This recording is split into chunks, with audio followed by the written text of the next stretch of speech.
Farisi yang kenceng, kuat, keras itu juga punya hal yang sama. Kita ingat ya, kalau Injil bercerita tentang orang Farisi, bukan pertama-tama soal doa panjangnya, tetapi soal pamernya. Betul. Supaya orang kalau melihat mereka berdoa di perapatan jalan, lalu kalau Nikodemus, kalau orang Farisi, dan barangkali juga kita punya pikiran begitu ya. Kalau saya beribadah secara intensif, rajin berdoa, rajin baca Alkitab, rajin bersedekah, rajin hal-hal yang rohani itu, meskipun arahnya ke Atas. Tuhan, tapi kan ujung-ujungnya supaya saya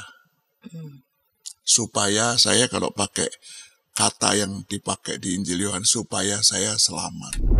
Sampai sekarang jemaat Kristen masih menyanyi, ku ingin menjadi seperti Yesus. Padahal kalau ditanya, pernah jumpa Yesus face to face apa enggak? Enggak pernah. Tetapi dengan semangat menyanyikan, aku mau menjadi seperti Engkau. Ketemu juga enggak pernah. Mungkin kalau Yesusnya muncul sendiri malah kita lari, malah takut.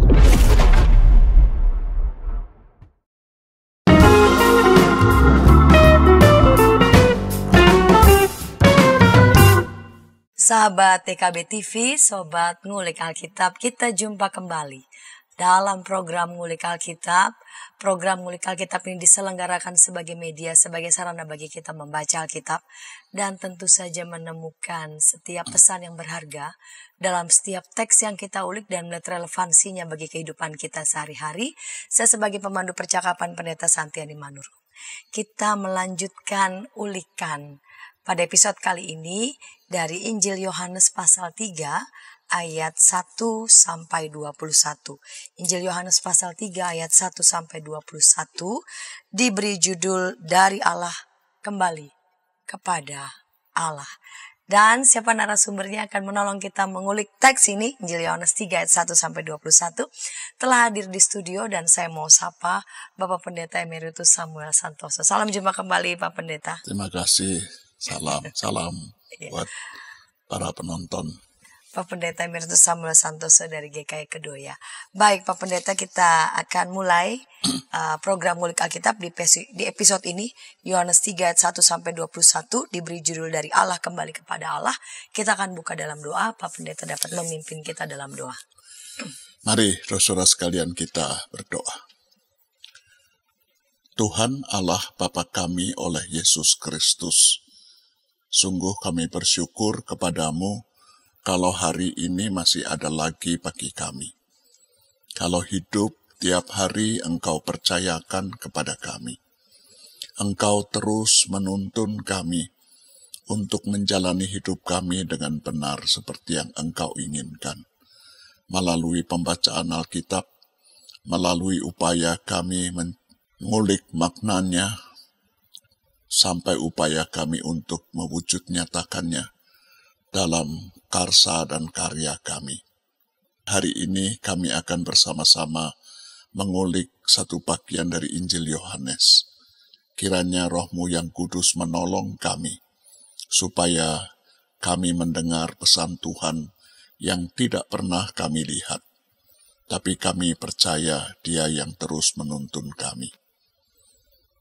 Roh-Mu yang kudus menolong kami, baik kami yang mengulik maupun kami yang mengikutinya, biar itu berguna dan bermanfaat bagi perkembangan hidup beriman kami. Di dalam nama Kristus Yesus, Sang Firman yang sejati itu. Amin. Amin. Injil Yohanes pasal 3 ayat 1 sampai 21 diberi judul, perikop ini diberi judul Percakapan dengan Nikodemus. Ada seorang Farisi yang bernama Nikodemus, seorang pemimpin Yahudi. Ia datang pada waktu malam kepada Yesus dan berkata, Rabi, kami tahu bahwa engkau datang sebagai guru yang diutus Allah. Sebab tidak ada seorang pun yang dapat mengadakan tanda-tanda yang engkau adakan itu, jika Allah tidak menyertainya. Yesus menjawab, sesungguhnya aku berkata kepadamu, jika seseorang tidak dilahirkan kembali, ia tidak dapat melihat kerajaan Allah. Kata Nikodemus kepadanya, bagaimana mungkin seseorang dilahirkan kalau ia sudah tua? Dapatkah ia masuk kembali ke dalam rahim ibunya dan dilahirkan lagi? Jawab Yesus, sesungguhnya aku berkata kepadamu, jika seseorang tidak dilahirkan dari air dan roh, ia tidak dapat masuk ke dalam kerajaan Allah. Apa yang dilahirkan secara jasmani bersifat jasmani, dan apa yang dilahirkan dari roh bersifat rohani. Janganlah heran karena aku berkata kepadamu, kamu harus dilahirkan kembali. Angin bertiup kemana ia mau, dan kau mendengar bunyinya. Tetapi engkau tidak tahu dari mana ia datang atau kemana ia pergi. Demikianlah halnya dengan tiap-tiap orang yang lahir dari roh. Kata Nikodemus kepadanya, bagaimanakah mungkin hal itu terjadi?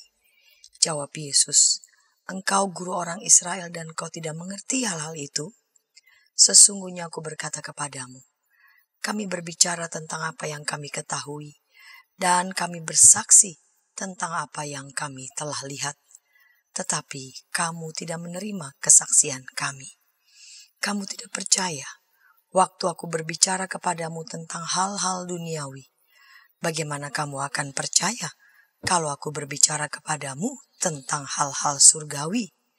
Tidak ada seorang pun yang telah naik ke surga selain Dia yang telah turun dari surga, yaitu Anak Manusia. Sama seperti Musa meninggikan ular di padang gurun, demikian juga Anak Manusia harus ditinggikan, supaya setiap orang yang percaya kepadanya beroleh hidup yang kekal. Karena begitu besar kasih Allah akan dunia ini, sehingga Ia telah mengaruniakan Anaknya yang tunggal, supaya setiap orang yang percaya kepadanya tidak binasa, melainkan beroleh hidup yang kekal. Sebab Allah mengutus Anaknya ke dalam dunia bukan untuk menghakimi dunia, melainkan supaya dunia diselamatkan melalui Dia. Siapa yang percaya kepadanya, ia tidak akan dihukum. Siapa yang tidak percaya, ia telah berada di bawah hukuman. Sebab ia tidak percaya dalam nama Anak Tunggal Allah. Inilah hukuman itu. Terang telah datang ke dalam dunia, tetapi manusia lebih menyukai kegelapan daripada terang, sebab perbuatan mereka jahat. Sebab siapa yang berbuat jahat membenci terang, dan tidak datang kepada terang itu, supaya perbuatan yang jahat itu tidak tampak. Namun, siapa yang melakukan yang benar, ia datang kepada terang, supaya menjadi nyata bahwa perbuatannya dilakukan dalam Allah. Baik, Pendeta Sam. Ada seorang pemimpin Yahudi namanya Nikodemus, seorang Farisi. Ia datang malam, sepertinya mungkin tidak ada waktu yang lain, dia datangnya malam, dan rasanya dia sudah lama ingin memang bertanya pada Yesus, dan Yesus memberikan jawaban. Dan jawaban yang disampaikan oleh Yesus ini menarik sekali. Sesungguhnya aku berkata kepadamu, jika seseorang tidak dilahirkan kembali, ia tidak dapat melihat kerajaan Allah. Sepertinya Yesus mengenal betul sebetulnya apa motif ataupun keinginan Nikodemus bertanya tentang kepada Yesus, dan Yesus memberikan jawaban. Seperti itu, jawaban yang dilahirkan kembali ini wajar juga kalau Nikodemus akhirnya menjawab, bagaimana mungkin seorang dilahirkan kalau ia sudah tua, apa mesti balik lagi ke rahim ibunya. Jadi begini, Bu Santi dan saudara sekalian, memang kadang-kadang judul yang diberikan itu nggak terlalu cocok sama isinya ya. Jadi memang betul yang datang Nikodemus, yang mulai percakapan Nikodemus. Tetapi kalau kita perhatikan dengan baik isinya, percakapannya bukan lagi Nikodemus yang menentukan. Iya. Jadi melalui percakapan yang saya mengatakan, percakapan yang dilakukan dengan sangat santun, sangat menghargai Nikodemus, apalagi dia orang Farisi, sangat berbobot dan sangat mendasar.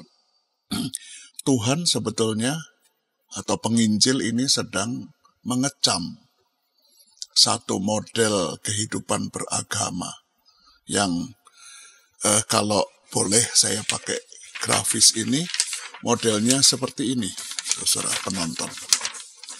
Dalam bahasa Latin orang biasa menyebutnya do ut des. Do ut des itu kelihatannya ke kamu tapi sebetulnya ke aku lagi balik. Saudara perhatikan garis panah. Ini praktek dari para penyembah berhala. Dari aku di bawah, bawa sesembahan, bawa korban, bawa sesaji, melakukan lagu pujian ke atas kepada para dewa. Tetapi bukan berhenti pada para dewa. Tidak pernah mereka mengatakan, ini sesembahan sesaji kami, tulus kami beri buat kamu, aku nggak minta apa-apa. Sebab justru yang paling penting adalah mintanya apa-apa. Karena itu lalu turun lagi ke bawah. Jadi kelihatannya oke-oke semua buat yang di atas, tapi sebetulnya bukan yang di atas tujuannya. Tujuan yang di bawah.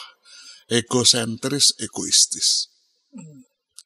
Kelihatannya untuk yang ilahi, tetapi ujung-ujungnya yang duniawi, yang jasmani, yang material, untuk kepentingan-kepentingan sendiri juga. Semua penyembah berhala begitu. Dan rupanya Tuhan Yesus menengarai model kehidupan beragamanya populer di agama Yahudi begitu. Para pemimpinnya termasuk kelompok orang Farisi yang kenceng, kuat, keras itu juga punya hal yang sama. Kita ingat ya, kalau Injil bercerita tentang orang Farisi, bukan pertama-tama soal doa panjangnya, tetapi soal pamernya. Betul. Supaya orang kalau melihat mereka berdoa di perapatan jalan, lalu harapannya itu selalu mendapat pujian. Luar biasa hebat begitu. Jadi Tuhan Yesus mengatakan, merupanya memandang kata yang biasa kita pakai, kata bertobat itu kurang keras. Bertobat itu syuf, kembali ke arah yang seharusnya. Tetapi bagi Tuhan Yesus, karena kondisi kehidupan beragama yang sudah begitu egois dan begitu egosentris, kata bertobat tidak menggigit lagi. Karena itu dia pakai kata, kamu kudu dilahirkan kembali. Apa mungkin karena sudah sering disebut-sebut?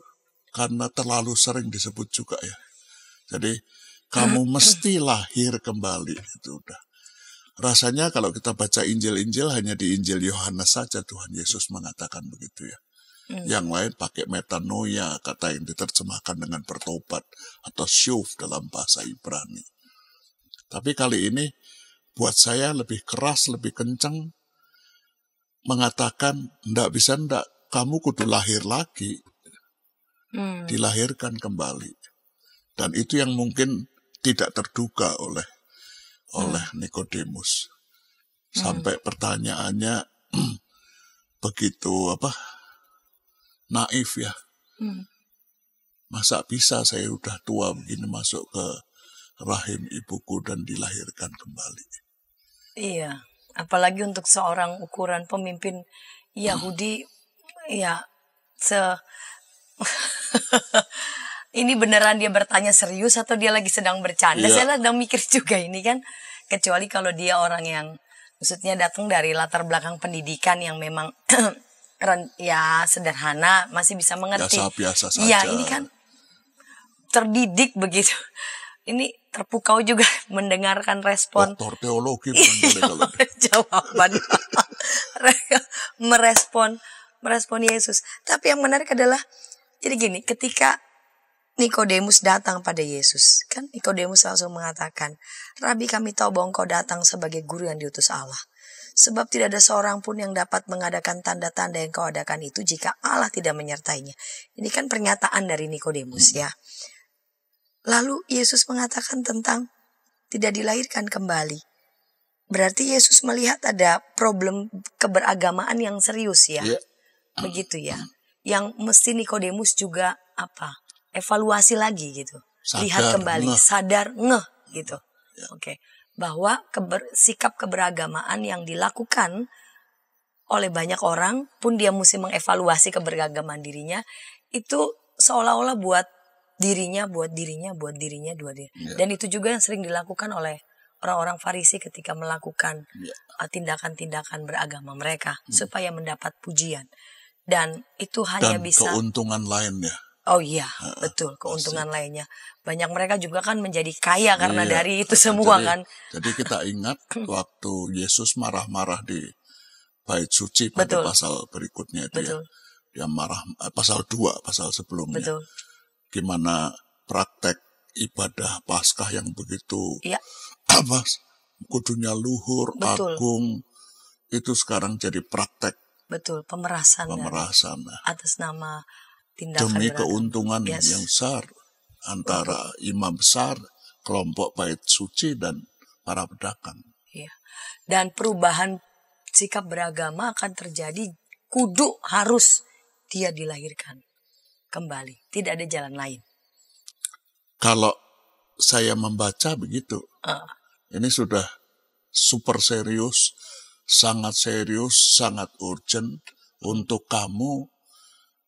Betapapun kamu nganggap itu nggak mungkin, tapi itu harus terjadi.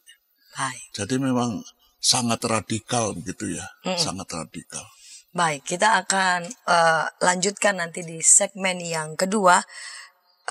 Apa respon Yesus juga ini kepada jawaban Nikodemus yang dapatkah ia masuk kembali ke dalam rahim ibunya dan dilahirkan lagi. Lalu kemudian kita akan lihat bagaimana Yesus memberikan jawaban berkaitan dengan apa yang sudah Yesus sampaikan tentang dilahirkan kembali. Kita akan ulas itu segmen kedua, namun sebelumnya kita dengarkan pesan-pesan berikut ini.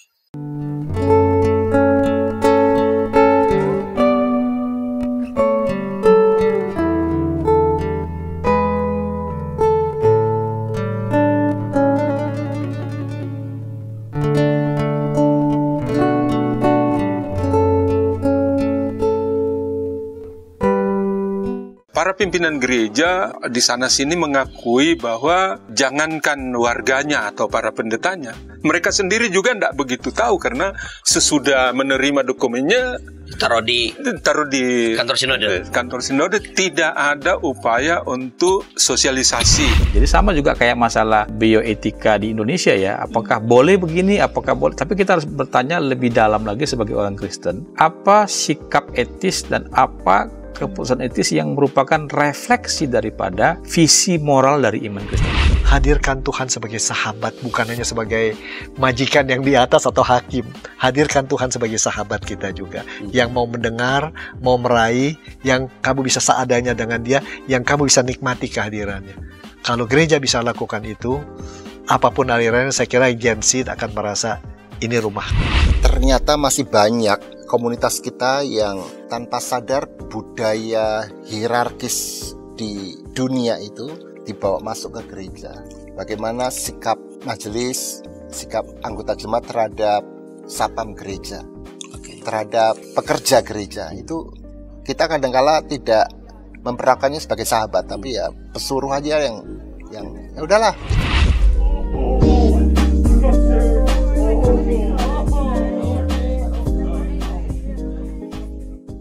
Hai kiddos.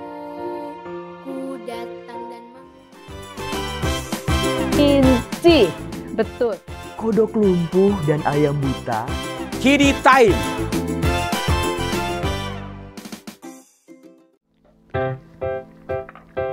Shalom adik-adik. Hari ini Kepik berkeliling dari desa ke desa. Kepik pengen ke rumah Pak Tani. Coba, ada yang tahu nggak di rumah Pak Tani ada apa saja? Ayo, coba tebak. Apa coba? Betul, ada sapi. Mo. Mereka sekarang rukun dan jalan bersama-sama pulang ke rumah Pak Tani. Kak Eklin, tapi sebelum tidur aku mau dengar dongeng dulu. Katanya tadi sudah ngantuk. Pokoknya aku mau dengar dongeng dulu, Kakak. Jadi pangku nih. Kayak cerita ya, siap? Ayam buta hanya bisa mendengar suara orang berseru-seru sambil berlari. Lari, kebakaran. Sekarang kodok lumpuh itu bebas berada di atas punggung semua ayam. Kemanapun ia mau pergi, ayam-ayam siap membawanya.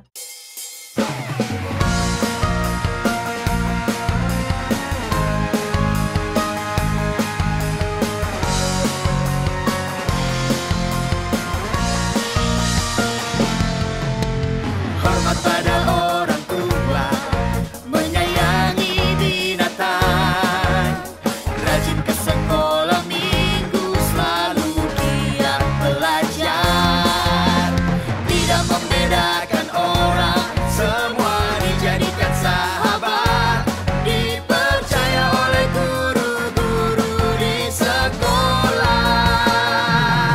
Kiki dan Didi, sahabat yang baik, gembira menolong siapapun,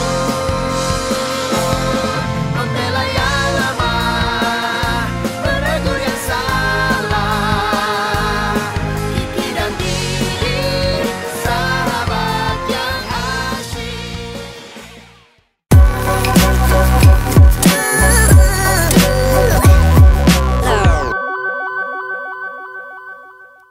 Sahabat TKB, Sobat Ngulik Alkitab, senang masih bersama dengan kami dalam program Ngulik Alkitab. Program Ngulik Alkitab diselenggarakan sebagai media sarana bagi kita membaca Alkitab dan tentu saja menemukan pesan berharga dalam setiap teks yang kita ulik. Episode kali ini kita mengulik Injil Yohanes 3 ayat 1-21 dan saat ini kita memasuki segmen yang kedua dengan narasumber Pendeta Emeritus Samuel Santoso. Saya mengajak sahabat dapat berinteraksi di kolom komentar yang sudah tersedia. Baik Pak Pendeta Sam, kita lanjut di segmen yang kedua ini. Yesus memberikan respon kemudian ya terhadap apa yang sebelumnya Yesus sudah sampaikan tentang dilahirkan kembali. Dan Pak Pendeta di ujung segmen pertama sudah mengatakan ini urgent, ini sangat mendesak tentang dilahirkan kembali. Jawab Yesus, sesungguhnya aku berkata kepadamu, jika seseorang tidak dilahirkan dari air dan roh, ia tidak dapat masuk ke dalam kerajaan Allah. Apa yang dilahirkan secara jasmani bersifat jasmani, dan apa yang dilahirkan dari roh bersifat rohani. Ini dari ayat 5 dulu sampai ayat 6. Ini kaitannya dengan dilahirkan kembali dengan air dan roh. Apa yang ingin Yesus sampaikan di sini, Pendeta? Para pembaca pertama Injil Yohanes itu pada rentang tahun 90 100 Masehi. Jadi mereka sudah tidak lagi berjumpa dengan bait suci, karena bait suci sudah hancur tahun 70. Lambang Tuhan ada di sana, tapi sekarang mereka mengenal Yesus melalui baptisan kan itu.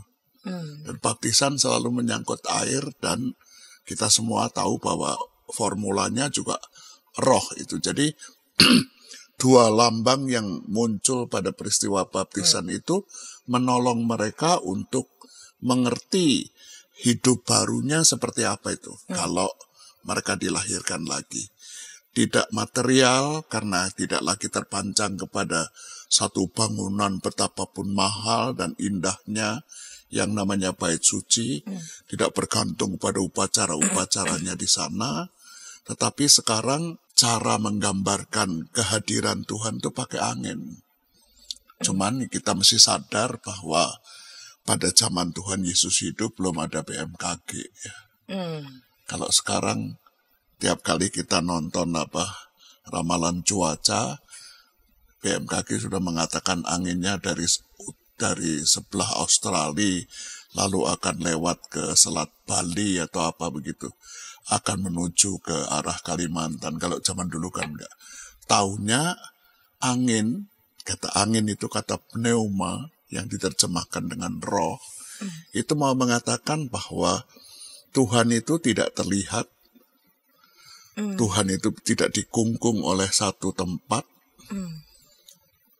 dan kamu hanya bisa merasakan dampak kehadirannya. Dampak kehadiran roh yang memimpin kamu untuk lebih mengenal kepada siapa kamu kudunya pergi. Itu memberi penerangan ya di ayat 7-8 itu ya Pak Pendeta. Yang janganlah heran karena aku berkata kepadamu, kamu harus dilahirkan kembali. Angin bertiup kemana ia mau dan kau mendengar bunyinya, tetapi engkau tidak tahu dari mana ia datang atau kemana ia pergi. Demikianlah halnya dengan tiap-tiap orang yang lahir dari roh. Ini mau bicara tentang angin ini, roh. Jadi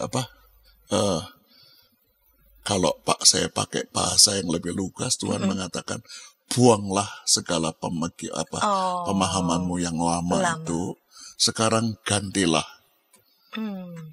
Allah sekarang tidak dikungkung, dikuasai oleh satu lokasi atau satu bangunan tertentu, tetapi sekarang dia menyatakan kedaulatannya lebih bebas lagi. Dan saya suka mengatakan Tuhan Yesus pakai cara berpikir, meminjam cara berpikir orang Yunani, Romawi, yang menganggap roh itu lebih tinggi, lebih berharga ketimbang yang jasmani. Meskipun kalau kita lihat, Yesus menghargai dua-duanya sama ya. Iya. Dia tidak mengatakan yang rohani lebih tinggi daripada yang jasmani, tetapi yang rohani itulah yang kemudian menguasai yang. Nah, yang rohani itulah yang nantinya menjadi penguasa dari kehidupan orang yang sudah dilahirkan kembali tadi. Lahir barunya adalah ketika sekarang orang macam Nikodemus tidak berpusat pada dirinya sendiri lagi. Tetapi dia punya kesadaran yang baru. Kesadaran yang baru yang kalau boleh saya pakai. Ya. Yang berbeda dengan yang pertama tadi ya. Dengan yang pertama. Kalau yang pertama dari aku, lewat kepada dewa, kepada ilahi, lalu balik ke aku. Tanda panahnya ke aku, arahnya ke. Kalau ini enggak. Kalau orang sudah dilahirkan kembali, semua sudah dibongkar dan sekarang mulai dengan hal yang baru. Perhatikan tanda panahnya. Dia berasal dari Allah kepada aku, lalu lewat orang lain kembali lagi kepada Allah. Seperti tema kita, dari Allah kembali kepada Allah, lewat aku, lewat orang lain. Allah lewat kasihnya kepadaku, kasihku lewat kepada orang lain dan kembali demi kemuliaan Allah.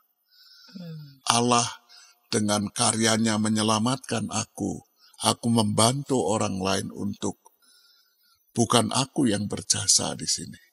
Bukan aku menjadi terminal terakhirnya, tetapi Allah sendiri.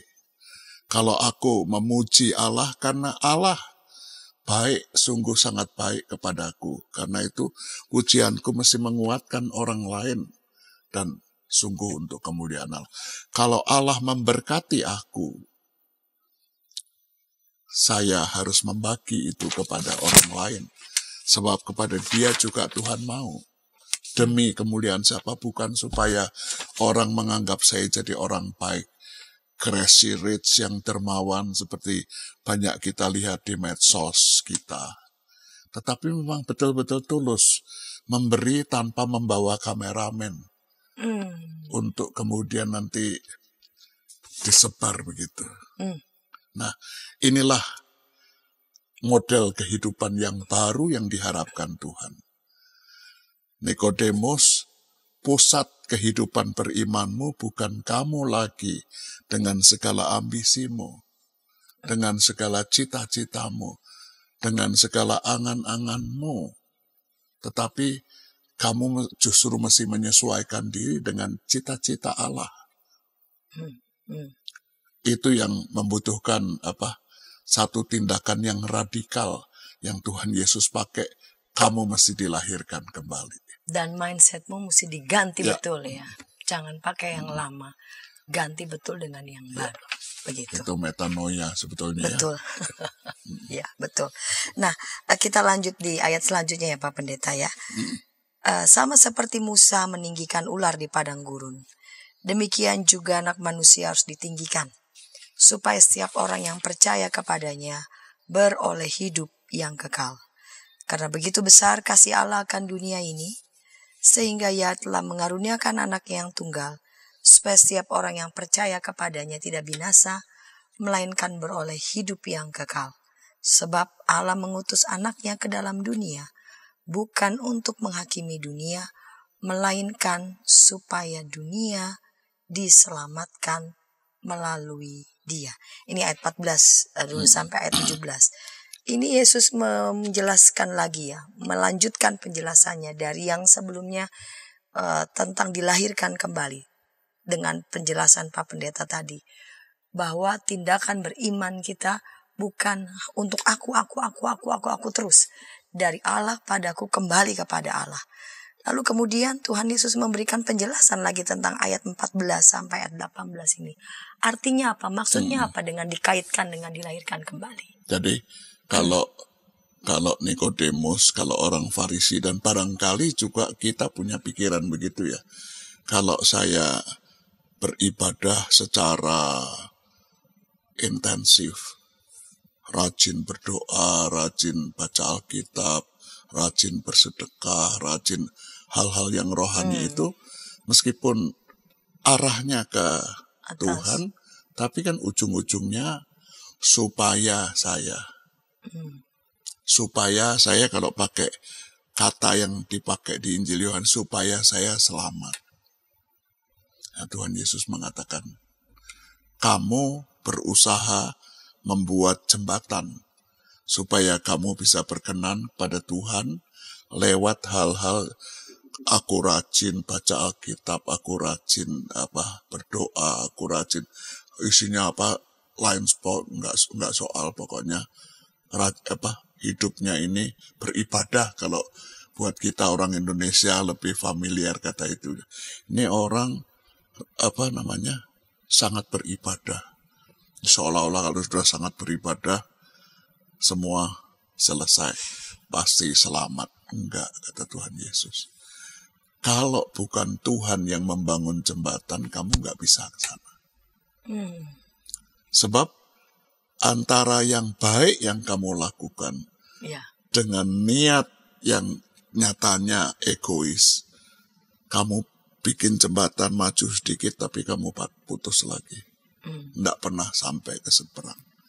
Nah sekarang hanya yang dari sono yang bisa membuat jembatan itu sempurna, kamu bisa sampai sana. Jadi Yesus sekarang lagi bikin akses jalan masuk supaya Nikodemus mengenal siapa dia, siapa aku, siapa Yesus ya.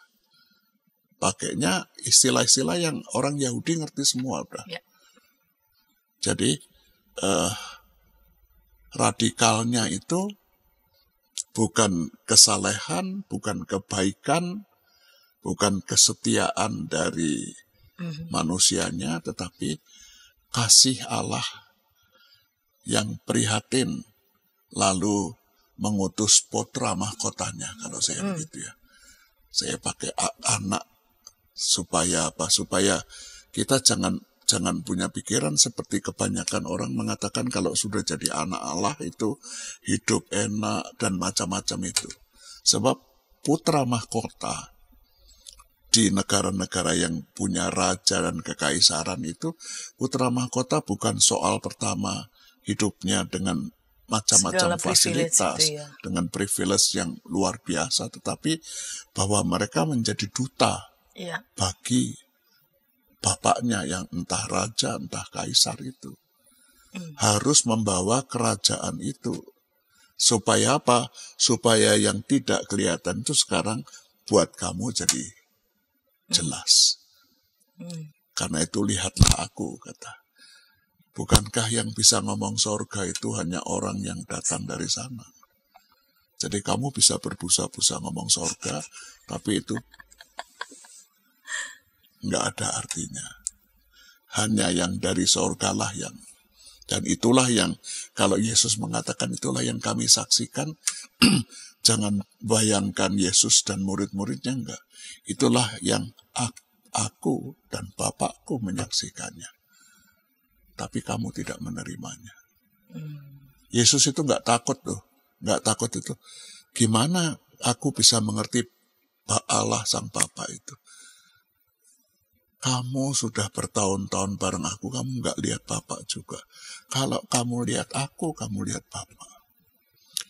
Toh kalau kamu masih nggak percaya juga, lihatlah pekerjaan-pekerjaanku. Bayangkan sampai begitu detail, sampai begitu konkret. Lihatlah aku dan hidupku. Lihatlah pekerjaan-pekerjaanku. Barangkali kalau boleh ditambah, lihatlah karakterku. Lihatlah gaya hidupku, lifestyleku. Nah, kamu lihat surga. Dan kalau kamu mengambil alih itu, itulah keselamatan, itulah hidup yang kekal. Baik, Pak Pendeta, ini menarik. Kita akan lanjut ya, ayat 18-21, dan tentu saja kita akan lihat relevansinya untuk hidup kita sehari-hari. Kita akan ulas itu di segmen ketiga, namun sebelumnya kita dengarkan pesan-pesan berikut ini.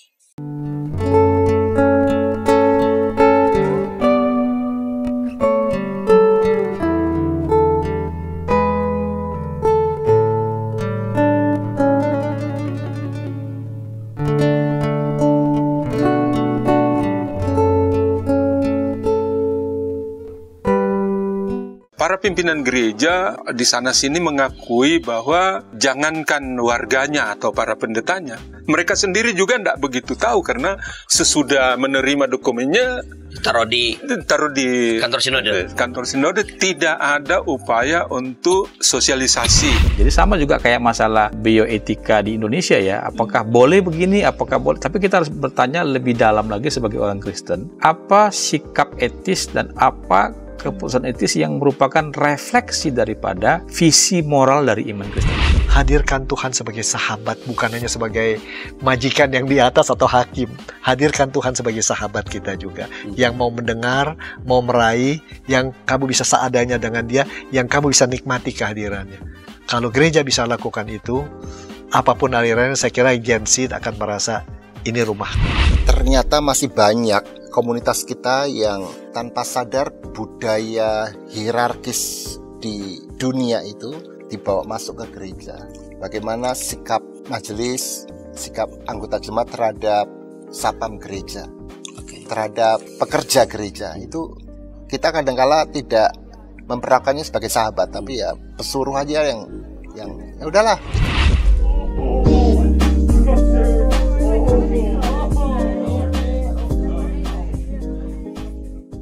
Hai Kidos. Ku datang dan Inci, betul. Kodok lumpuh dan ayam buta. Kiddy Time.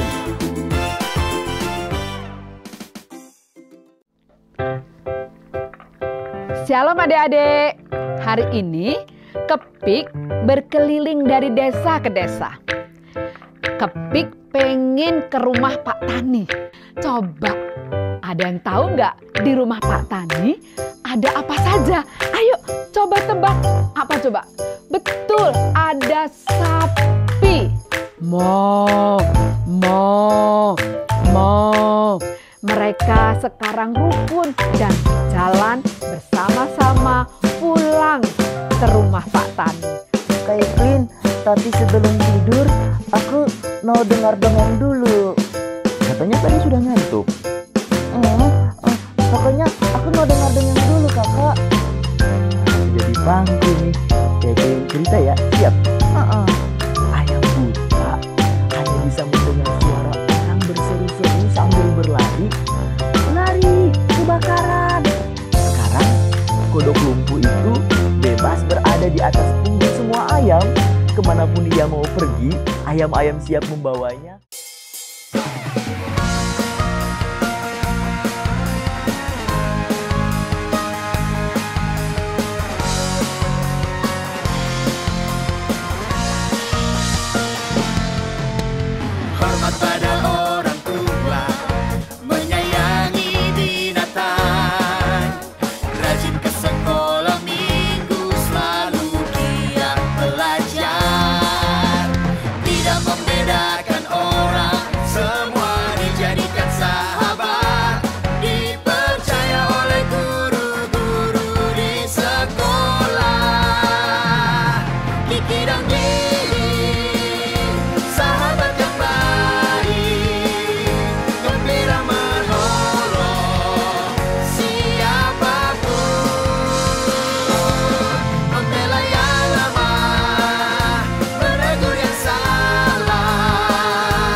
Sahabat YKB TV, Sobat Ngulik Alkitab, senang masih bersama dengan kami dalam program Ngulik Alkitab. Episode kali ini kita mengulik Yohanes 3 ayat 1-21 dengan judul Dari Allah Kembali Kepada Allah.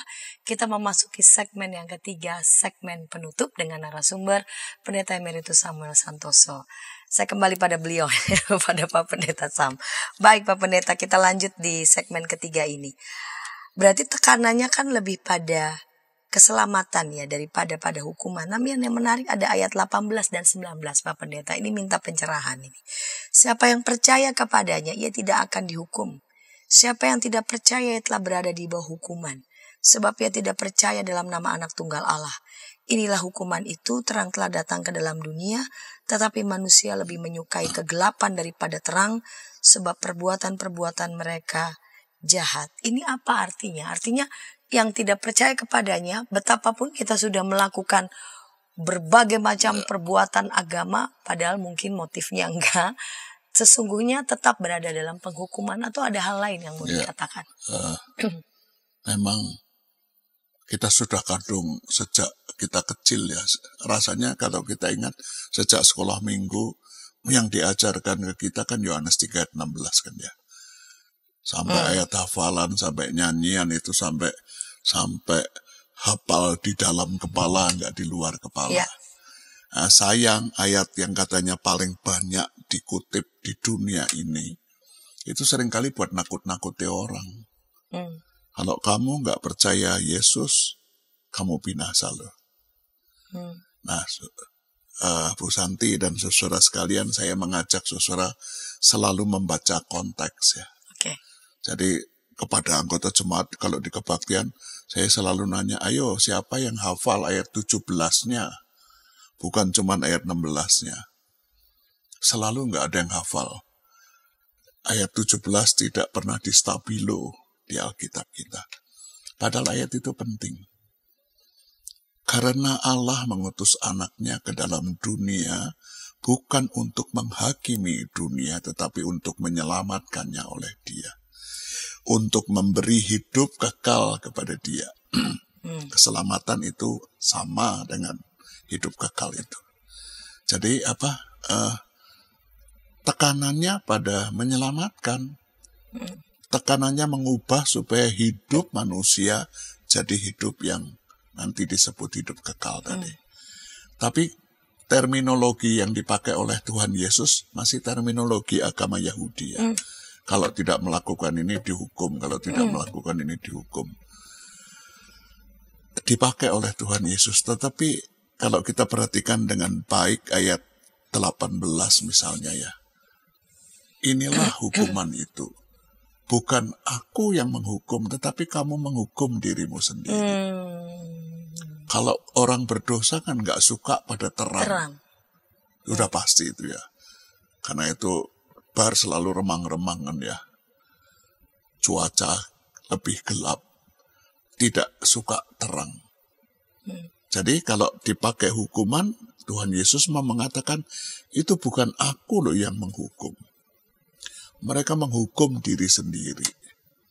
Mereka udah tahu kalau bakalnya hidupnya jadi sia-sia. Bakalnya hidupnya jadi hancur. Tetapi toh mereka tetap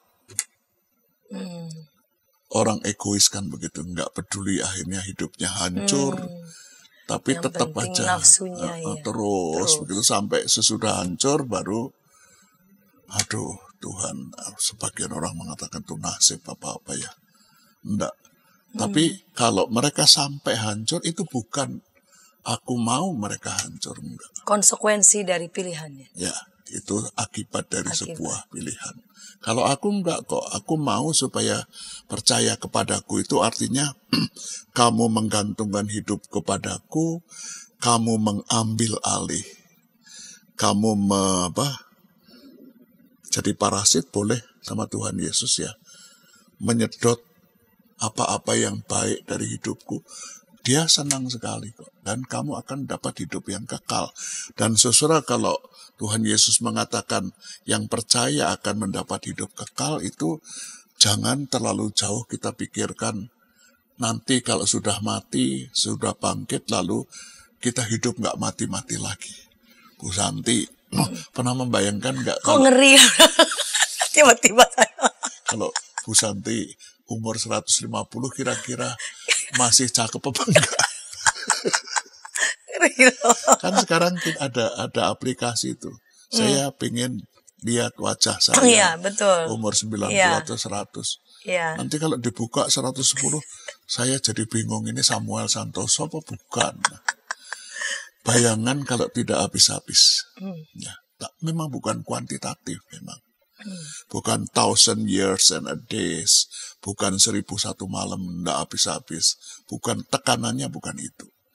Bahwa nantinya kita hidup seperti apa entah nanti. Tetapi tekanannya pada kualitatif. Hidupmu jadi bermakna. Hidupmu jadi berarti. Hidupmu jadi berguna. Dan kalau dikatakan berguna, yang teosentris itu selalu 3 sudut tadi. Untuk Tuhan, untuk diri sendiri, dan untuk orang lain. Untuk dunia ini. Jadi indikasi kita sudah merasakan hidup yang kekal sudah bisa dilihat mulai sekarang. Kalau kita sudah bisa memberi perhatian yang lebih seimbang kepada Tuhan, kepada orang lain, pada diri sendiri, itu indikasi kalau kita akan hidup nanti di sorga sana. Bukan soal umur ya. Iya, Sebab kalau soal umur, saudara, Yesus di dunia ini umurnya paling banyak 34 atau 35.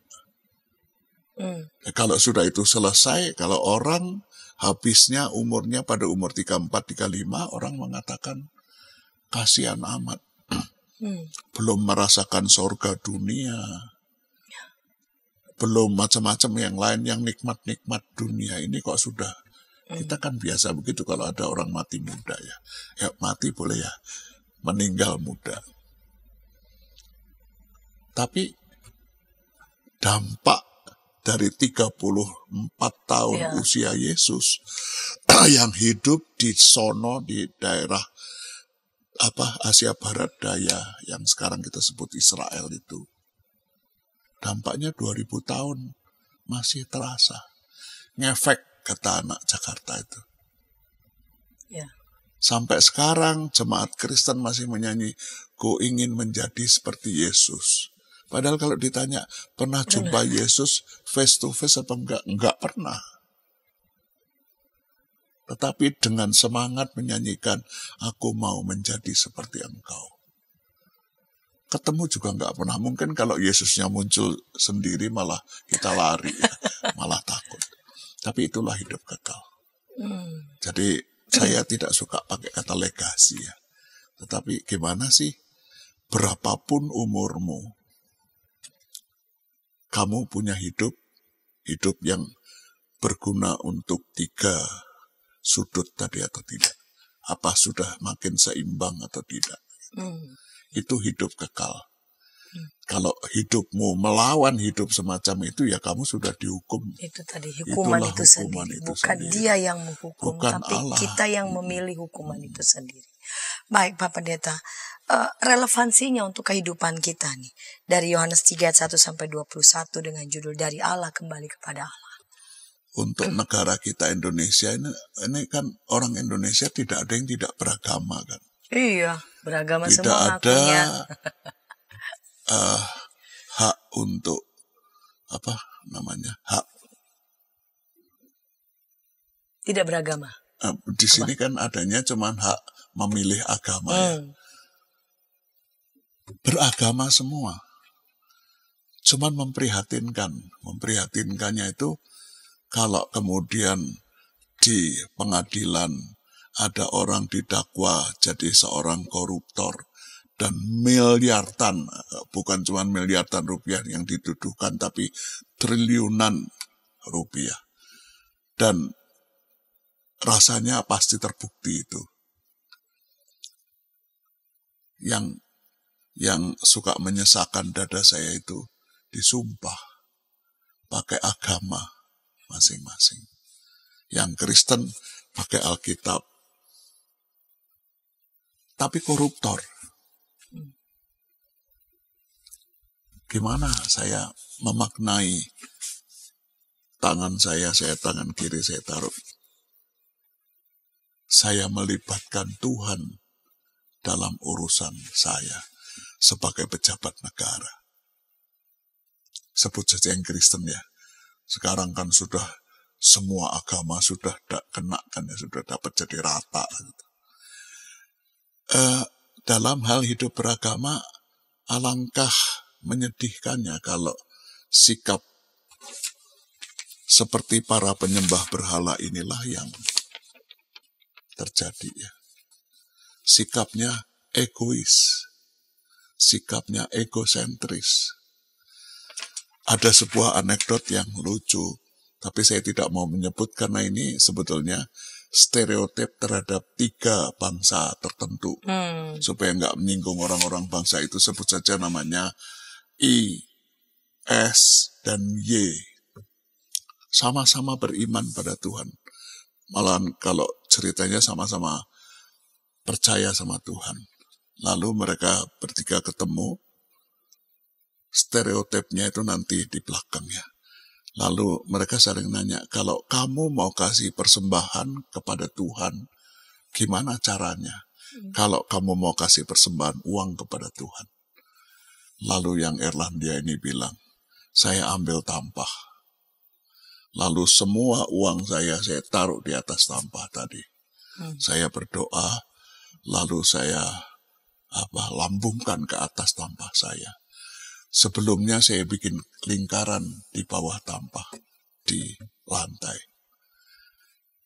Si I ini mengatakan, semua yang ada di dalam lingkaran untuk Tuhan. Saya yang di luar lingkaran. Yang S, sebaliknya. Aku juga begitu, aku juga taruh semua uang saya di tampah, lalu saya lempar ke atas. Tuhan yang di luar lingkaran. Kalau tadi yang I yang di dalam lingkaran. Tuhan yang di luar lingkaran, saya yang dalam lingkaran. Yang Y lebih hebat. Dia bilang begini, kalau saya nggak begitu semua. Kalau saya taruh uang saya ke atas, lalu saya lempar ke atas begitu, saya cuma mengatakan, Tuhan semua yang kamu mau ambil, ambillah. Aku yang jatuh saja. Aku yang kamu mau ambil semua boleh. Aku milih yang jatuh saja. Ya tentu saja semua jatuh. Udes. Kelihatannya saleh sekali. Kamu mau ambil berapa saja, saya rela. Saya nggak banyak-banyak kok. Ya cuman yang jatuh aja. Ada jatuh semua. Hidup beragama yang doudes itu saudara, bukan tidak hanya tidak menghormati Tuhan, tapi melawan Tuhan. Melecehkan Tuhan. Tidak menghormati Tuhan. Meskipun kita menyebut namanya berulang-ulang dengan kalimat-kalimat yang hebat. Kamu harus dilahirkan kembali. Bu Santi, kamu harus dilahirkan kembali. Itu satu. Menurut saya, itu yang mesti mengubah seluruh. Jadi kalau ditanya, apa sih peran orang Kristen? Menurut saya, kita mesti memberi teladan, garam, dan terang tentang hidup beriman kepada Tuhan yang tulus. Puisinya Rendra yang saya tulis itu kan mau bilang itu sebenarnya. Hidup beriman kepada Tuhan yang tulus, yang sungguh-sungguh dari Tuhan untuk Tuhan. Kalau kita mati kan itu juga yang dikatakannya, dari Tuhan untuk Tuhan. Masa kita kasih Tuhan bangke? Bukan kan ya, kita mesti kasih. Beri yang terbaik. Iya. Masih mau lagi. Jadi kembali dari Allah, kembali kepada Allah, dilahirkan kembali. Berarti kita diminta untuk membuang sama sekali mindset kita ya, tentang hidup beragama, hidup beriman yang mungkin menurut kita itu ideal. Entah kita warisi dari opung kita, kakek kita, mbah kita kan begitu ya. Jadi judulnya aja Kristen tapi cara beragamanya, cara berimannya ya seperti tetap orang lekat. sembah berhala. Iya, sama seperti yang dulu begitu dari para leluhur kita begitu. Sehingga kita berpikir berarti saya kasih banyak, maka saya bisa dapat banyak. Lebih banyak lagi, Lebih banyak lagi. Malah suka dianekdotkan itu pendapatnya Petrus. Kasih karunia Tuhan kepada kita itu sebesar dosa dan kesalahan kita. Karena itu mari kita bikin dosa lebih besar lagi. Supaya banyak kasih karunia dari Tuhan lebih banyak lagi. Kan itu yang dilawan oleh Paulus itu. Apa memang kudu begitu? Enggak lah. Menarik ya. Apalagi dengan kita mengatakan semua itu dari Tuhan, kita mengatakan yang kita terima titipan, tapi begitu satu persatu lepas dari kita termasuk kesehatan kita, umur kita, karir kita katakan musibah. Kita katakan musibah. Itu puisinya W.S. Rendra ya. Iya, menarik itu, sekali. Iya. Kalau para penonton mau baca, boleh cari di Google atau apa ya, puisi terakhir yang ditulis oleh seniman tersohor kita W.S. Rendra. Puisi terakhir dari W.S. Rendra. Di akhir-akhir hidupnya. Saat sebelum meninggal itu katanya. Betul, iya. Baik Pak Pendeta, terima kasih Pak Pendeta Samuel Santoso untuk kesediaan mau mengulik Injil Yohanes 3 ayat 1 sampai 21. Dan ketika tayangan ini boleh memberkati sahabat-sahabat dapat memberikannya kepada sebanyak mungkin orang, dan tentu saja menekan tombol like dan juga boleh menekan tombol subscribe tentunya, sehingga boleh mendapatkan update dari tayangan YKB TV. Dan kita akan menutupnya dalam doa. Mari Pak Pendeta menutup dalam doa. Tuhan Yesus Kristus, kami membayangkan Nikodemus begitu tercengang, tapi dia berubah. Dia membiarkan Roh-Mu yang kudus membuat dia lahir kembali. Hidup beriman kepada Tuhan, tetapi seperti yang Tuhan kehendaki. Dari Tuhan dan kepada Tuhan. Membuang jauh-jauh sikap egosentris, sikap egoistis dari penghayatan hidup beriman.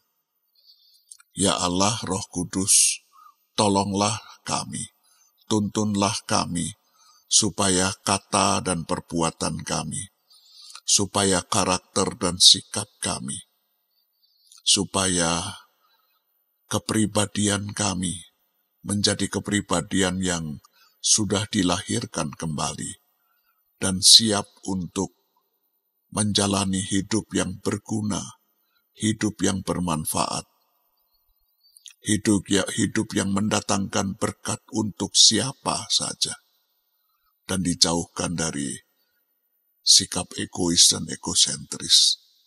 Kami tetap menjadikan kami berupaya terus-menerus untuk hidup secara teosentris atau kristosentris. Kami meneladan pada Engkau. Pimpin dan bimbinglah kami. Kami bersedia. Di dalam nama Kristus Yesus. Amin. Amin.